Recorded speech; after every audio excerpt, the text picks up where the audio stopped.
Muhammad bin Abdullah wa ala alihi wa sahbihi wa man walah wa la hawla wa la quwwata illa billah. Alhamdulillah, sekarang kita bisa berkumpul lagi di tempat ini seperti biasa, yaitu kita mengkaji kitab fikih.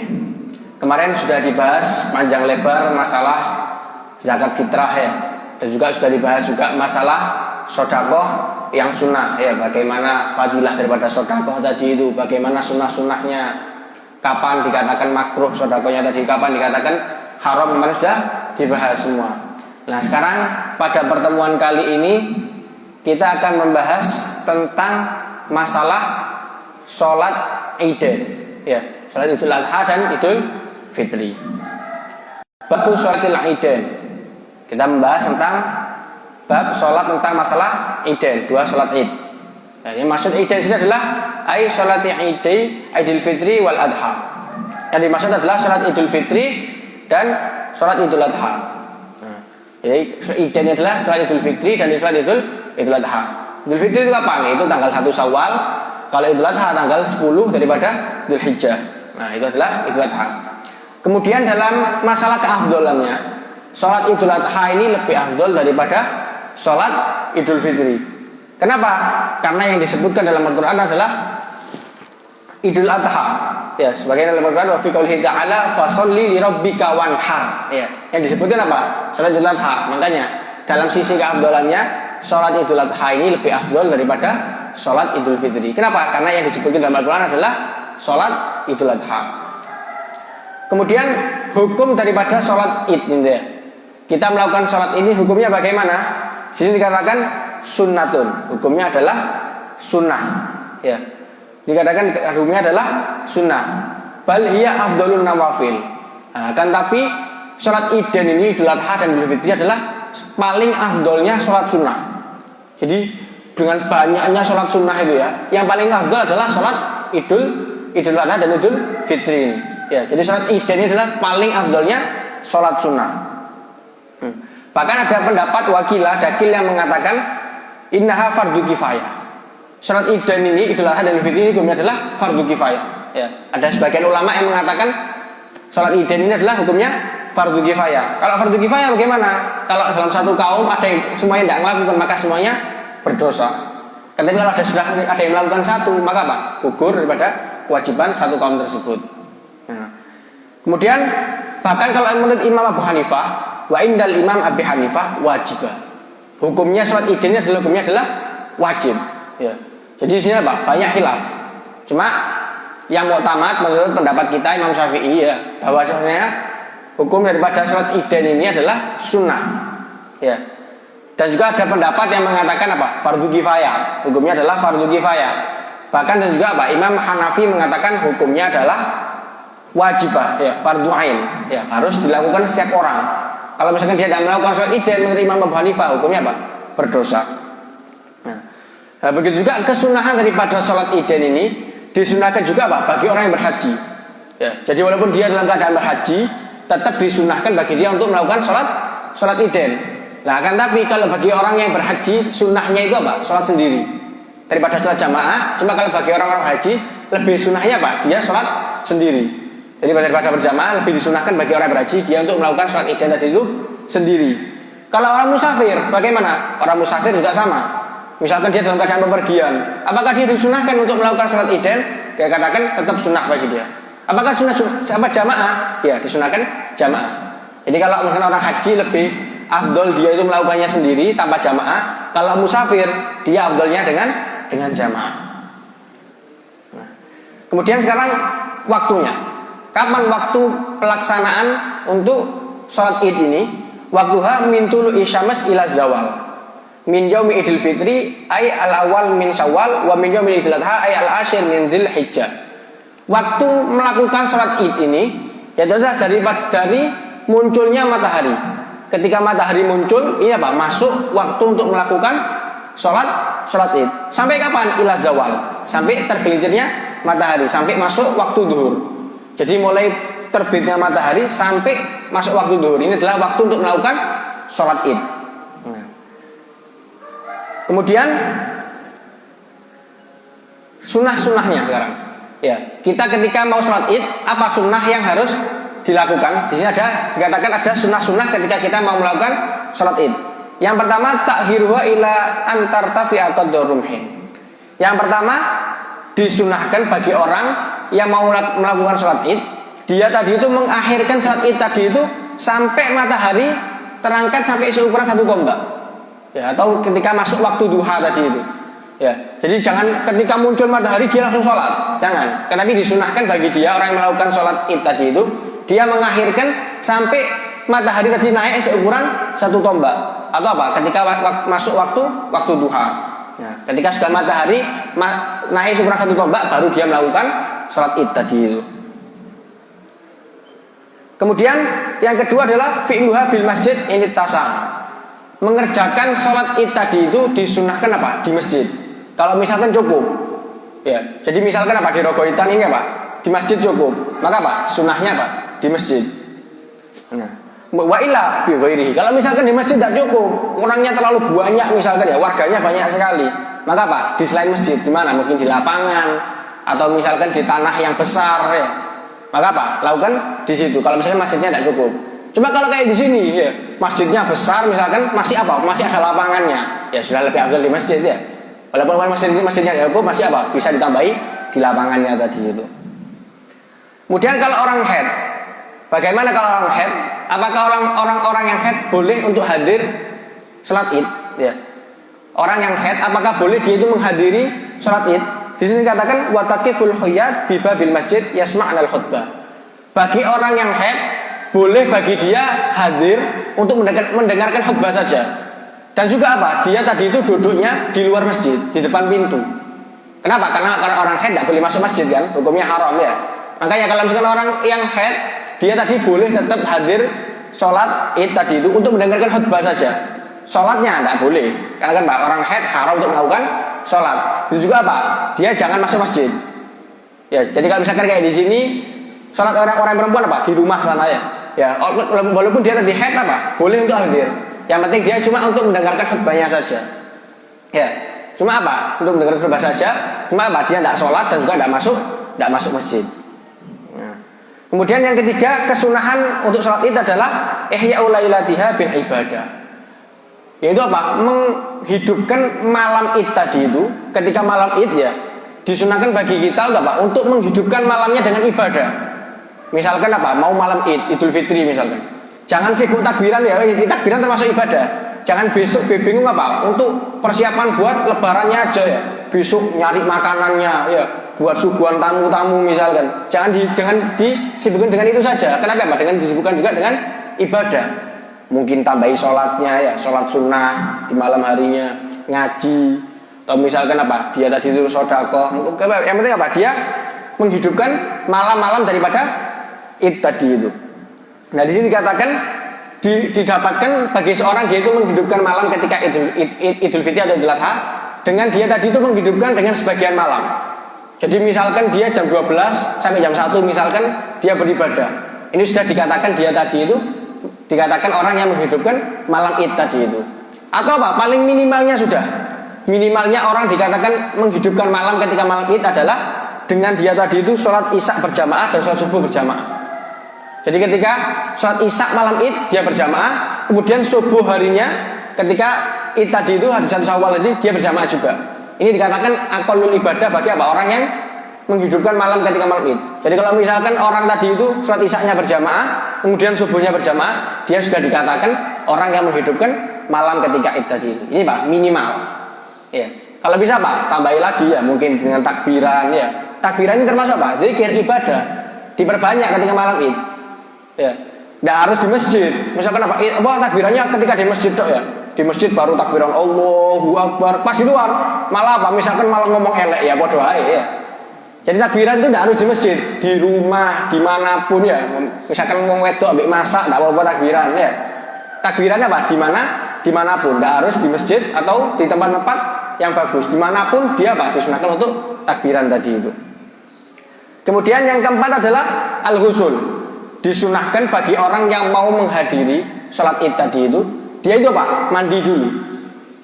Ya, mandi sunnah sebelum datang sholat id, dia disunahkan untuk mandi.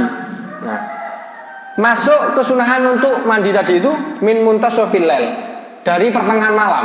Jadi ketika pertengahan malam id ya, sudah pertengahan malam, ini sudah masuk untuk waktu untuk mandi ya, mandi sunnah tadi itu. Jadi misalnya jam 1 malam dia mau mandi sunnah untuk sholat id, ini sudah boleh.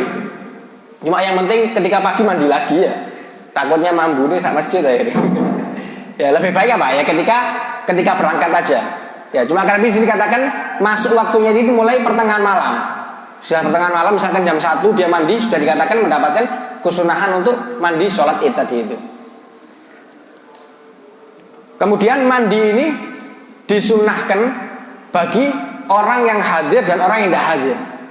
Ya, mandi untuk sholat id ini disunahkan bagi orang yang hadir atau tidak hadir. Walaupun misalkan dia tadi itu tidak mau hadir sholat id, tetap disunahkan bagi dia Pak untuk mandi sunnah ini. Ya. Jadi misalkan dia itu mau hadir, mau ke masjid misalkan mau hadir, sunahkan mandi. Atau misalkan dia tidak hadir di rumah, tidak hadir sholat id misalkan, dia tidak sholat, tetap apa? Disunahkan untuk mandi sunnah. Beda sama Jumatan. Kalau Jumatan disunahkan bagi orang yang mau hadir. Ya, dia mau hadir Jumatan disunahkan untuk mandi. Kalau orang yang tidak mau hadir, kayak perempuan misalkan kan tidak hadir untuk Jumatan, maka apa? Tidak disunahkan untuk mandi tadi itu.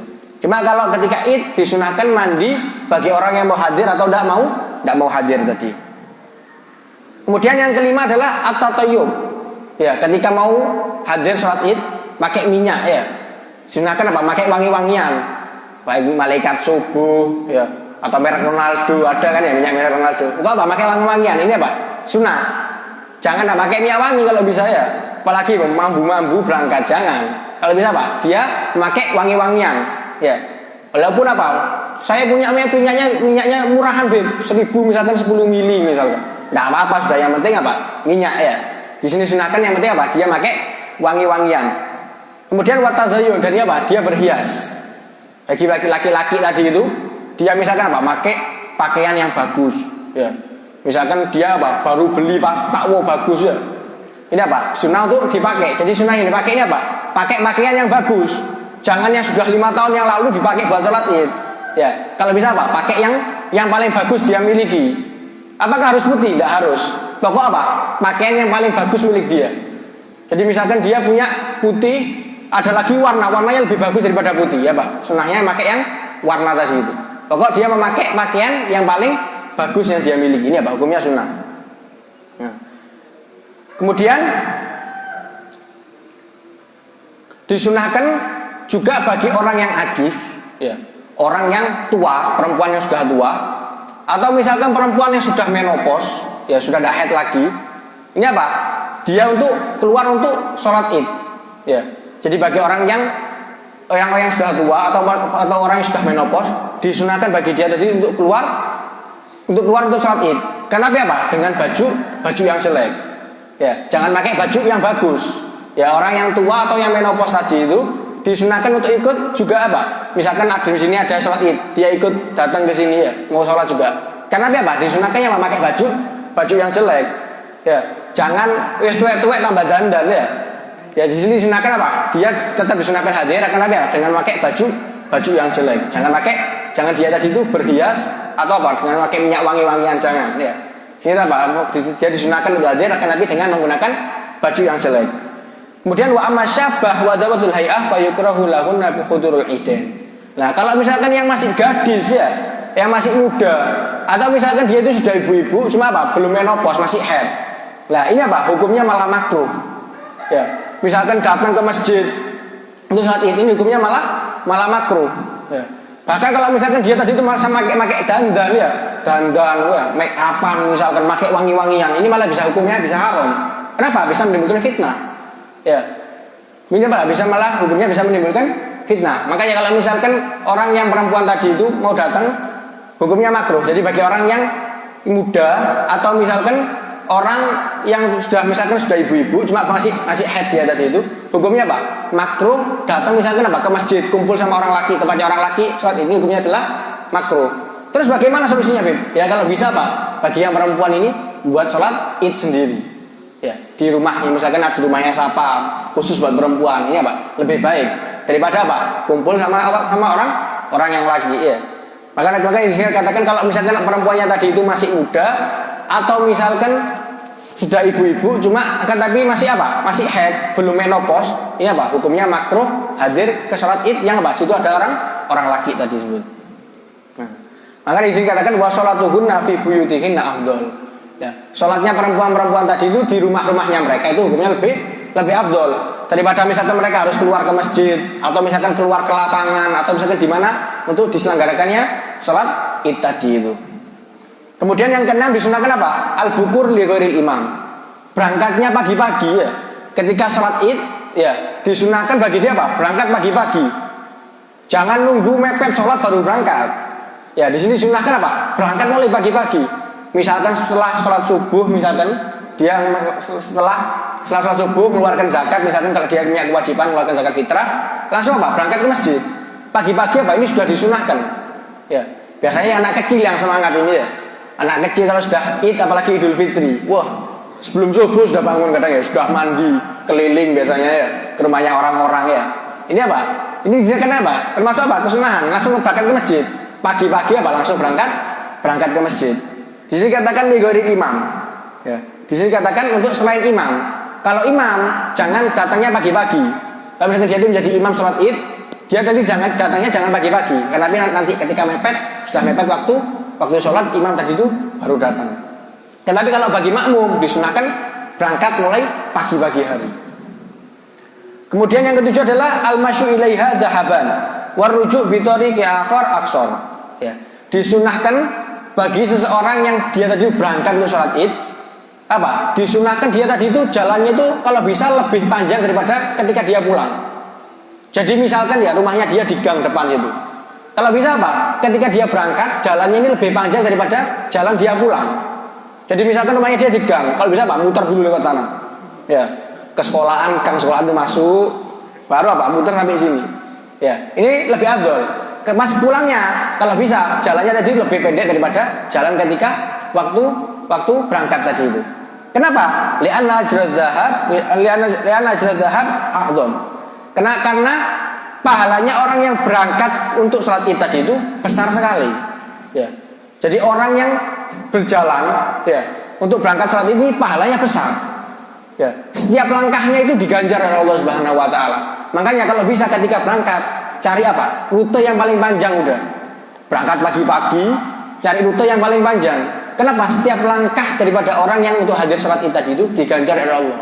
Semakin banyak langkahnya ya semakin banyak pahalanya. Mungkin kalau perlu apa? Lewat Bonagung dulu misalkan, baru balik lagi ke sini. Tidak apa-apa. Ini apa? Semakin banyak langkahnya dia berangkat untuk sholat Id, semakin banyak juga pahala yang dia dapat. Kemudian disunahkan juga apa? Dia bersedekah ketika berangkat dan pulang tadi itu. Misalkan dia ketika dia berangkat, misalkan ketemu orang yang kurang mampu, dia bantu. Misalkan ada anak kecil datang ya minta, ayo, THR kasih apa ya? Ini baru sunahkan bagi dia Pak untuk bersedekah ketika berangkat dan ketika pulang daripada sholat Id tadi itu. Kemudian yang kedelapan adalah takjilu sholat Idin fi awali waktiha. Likai yatasi'a waqtul udhiyah ba'da sholat. Disunahkan kalau sholat tadi itu sholat idul adha, dia apa? Menyegerakan sholat. Ketika sudah matahari naik seukuran satu tombak, cepat-cepat apa? Dia langsung melakukan sholat. Kenapa? Karena di situ tujuannya supaya waktu untuk menyembelih udhiyah tadi itu, menyembelih kurban tadi itu apa? Panjang. Ya. Jadi ketika misalkan sudah masuk matahari naik seukuran satu tombak, kalau ini sholat idul adha disunahkan bagi dia apa? Langsung cepat-cepat sholat. Tujuannya kenapa? Karena setelahnya biar orang yang tadi itu menyembelih kurban, ya, atau misalkan dia tentu bantu untuk orang yang berjemur kurban apa? Biar waktunya panjang. Makanya apa? Kalau sholat Idul Adha disunahkan apa? Untuk bersegera untuk melakukan sholat tadi itu. Kemudian kalau sholat Idul Fitri, takhiru sholat Idul Fitri ila tirfa'i syams qadra rumhen, likai yatasi waqtu ihrajul fitrah qabla sholat. Nah, kenapa kalau sholat Idul Fitri ini disunahkannya apa? Agak diakhirkan ya. Jadi kalau misalnya sholat Idul Fitri ini sunnahnya apa? Agak diakhirkan. Sekiranya matahari sudah naik seukuran apa? 2 tombak. Ya, kan tadi kalau kesunahannya apa? Seukuran 1 tombak dia sholat. Nah ini kalau untuk apa? Untuk sholat Idul Adha. Cuma kalau untuk sholat Idul Fitri disunahkannya apa? Agak diakhirkan. Mungkin seukuran matahari naik seukuran 2 dua tombak tadi itu Pak, dia baru sholat. Tujuannya kenapa? Supaya orang yang untuk mengeluarkan zakat fitrahnya Pak, waktunya luas. Jadi makanya disunahkan agak diakhirkan. Kenapa? Supaya orang yang mau mengeluarkan zakat fitrahnya Pak, waktunya luas. Tidak cepet-cepetan ya, tidak kubu-kubuan. Akhirnya salah ngasih ke orang yang kaya akhirnya nanti ya. Bukan orang yang ikut zakat, kadang-kadang cepet-cepetan dikasih. Nah makanya di sini disunahkan untuk diakhirkan supaya Pak, waktu orang yang untuk mengeluarkan zakat fitrah ini luas. Kemudian yang ke-10 adalah al-fitru qabla sholati Idul Fitri. Itu apa? Disunahkan bagi orang yang mau menghadiri sholat Idul Fitri, dia itu apa? Makan dulu. Ya. Jadi orang mau sholat Idul Fitri disunahkan apa? Dia makan dulu. Makan apapun sudah. Misalkan ibunya buat kolak, makan kolak ya. Misalkan apa? Buat harisah, makan harisah. Buat misalkan gado-gado ya, makan gado-gado. Kalau disunahkan sebelum sholat Id tadi itu dia makan dulu. Kenapa? Di sini untuk pembeda. Ya, untuk pembeda daripada pagi sebelumnya. Ketika Ramadan full sebulan apa? Pagi hari tidak bisa makan ya. Ya, biasanya ngopi, gara-gara poso tidak boleh ngopi. Nah, ketika sholat Id tadi itu sebagai pembeda daripada hari sebelumnya. Makanya Pak, disunahkan ketika sebelum sholat Idul Fitri dia itu untuk makan atau minum dulu. Wal afdal an yakuna bitamar. Lah, yang paling afdal dia apa? Makan kurma. Ya, yang paling afdal Pak, dia makan kurma. Misalkan makan kurma 3, minum, terus baru apa? Berangkat sholat Idul Fitri. Kalau misalkan pingin yang lainnya juga Beb, ya kalau bisa Pak, dimulai dengan kurma dulu. Untuk melalui sunnahnya. Ya Nabi kalau sebelum sholat Id itu makan kurma. Ya untuk ngikuti Nabi makan kurma dulu. Misalkan setelahnya mau makan kolak, nasi goreng semua dimakan tidak apa-apa ya. Yang penting apa? Kalau bisa Pak, makan kurma dulu. Kenapa? Karena ittiba dengan Nabi. Kemudian yang ke-11 dan yang terakhir daripada sunnah sholat Idul Fitri adalah al-imsak min tulil fajar fi idil adha hatta yafruha min sholatil id wa yanhar wa yakulu min udhiyatihi. Nah, kalau misalkan sholatnya sholat Idul Adha, di sini apa? Disunahkan untuk menahan. Jadi mulai munculnya fajar sampai sholat Idul Adha kalau bisa Pak, jangan makan apa-apa. Ya, kalau bisa Pak, jangan makan apa-apa, jangan makan, jangan minum, ditahan dulu. Ini kalau sholat Idul Adha, sunnah apa? Sebelum sholat jangan makan apa-apa dulu. Ya, sampai selesai daripada sholat Id. Ya, setelah sholat Id terserah dia Pak, mau makan mau apa terserah. Ya, cuma sunnahnya kalau sholat Id tadi itu sebelum sholat dia Pak, jangan makan, jangan minum dulu, imsak dulu ya, menahan dulu, jangan makan sampai apa? Setelah sholat baru dia makan atau minum. Nah, di sini katakan hatta yafruha min sholatil id wa yanhar wa yakula min udhiyatihi. Ya, jangan makan, jangan minum sebelum sholat Id sampai selesai sholat. Setelah selesai sholat dia langsung beleh. Setelah beleh dia makan kurbannya tadi itu ya. Mau makan sate 100 tusuk misalkan ya, mau makan sate 50 tusuk terserah ya. Ya tapi kalau apa? Ketika sholat Idul Adha disunahkan sebelum sholat dia tadi itu jangan makan, jangan minum, ditahan dulu sampai setelah selesai sholat. Cuma kalau sholat Id kebalikannya, disunahkan untuk makan sebelum sholat. Cuma kalau sholat Idul Adha disunahkan tidak makan, tidak minum sampai setelah sholat. Wallahu a'lam bishawab. Insyaallah besok kita akan membahas tentang cara daripada sholat Idul Adha. Bagaimana caranya ya, apa yang dibaca misalkan. Besok apa? Kan kita bahas semuanya tadi itu. Wallahu a'lam bishawab. Ya Rabbana tarabna ashrafna علينا توبة تغسل كل حوبة واستر لنا الأورات وآمن الروآت واغفر لوالدينا لدينا والأهل والإخوان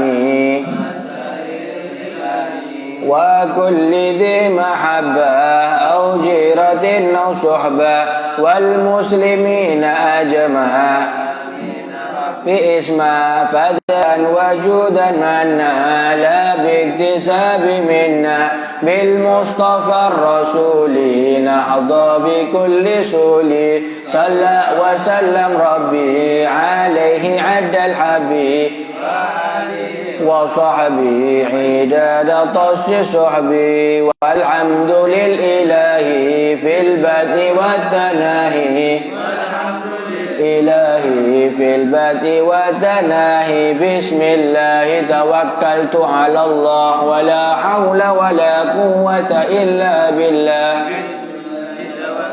على الله ولا حول ولا قوة إلا بالله بسم الله توكلت على الله ولا حول ولا قوة إلا بالله العلي العظيم بسر الفاتحة.